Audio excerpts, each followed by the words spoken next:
Jacob's story is an epic journey of faith, deception, and redemption that echoes through the ages. In a world where cunning often triumphs over integrity, Jacob's life confronts us with uncomfortable truths about human nature and the divine plan. Have you ever wondered how God can use imperfect people to fulfill His purposes? Get ready for a narrative that will challenge your notions of justice and mercy as we explore the surprising origin of a chosen nation. Genesis 25:21 introduces us to a couple in distress. Isaac prayed to the Lord on behalf of his wife because she was barren. The Lord answered his prayer, and his wife Rebekah became pregnant. In ancient times, barrenness was seen as a curse, and Rebekah carried that burden for 20 years. Imagine the despair that must have consumed the hearts of this couple, heirs to the promise made to Abraham, yet unable to conceive a child. God's answer to Isaac's prayer didn't come without complications. Genesis 25:22-23 reveals the babies jostled each other within her, and she said, "Why is this happening to me?"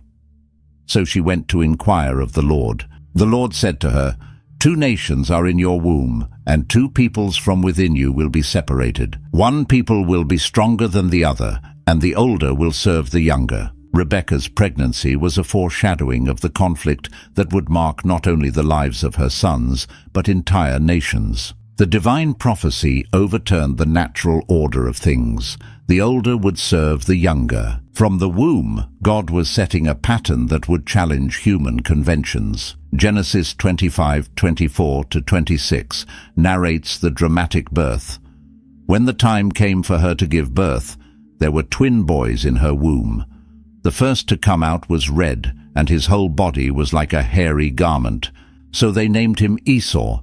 After this, his brother came out, with his hand grasping Esau's heel, so he was named Jacob.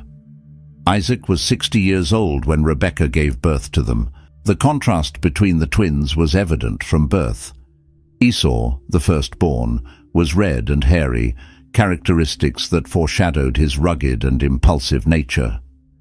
Jacob, on the other hand, was born clutching his brother's heel, a gesture prophetic of his cunning and determined personality. As the boys grew, their differences became more pronounced.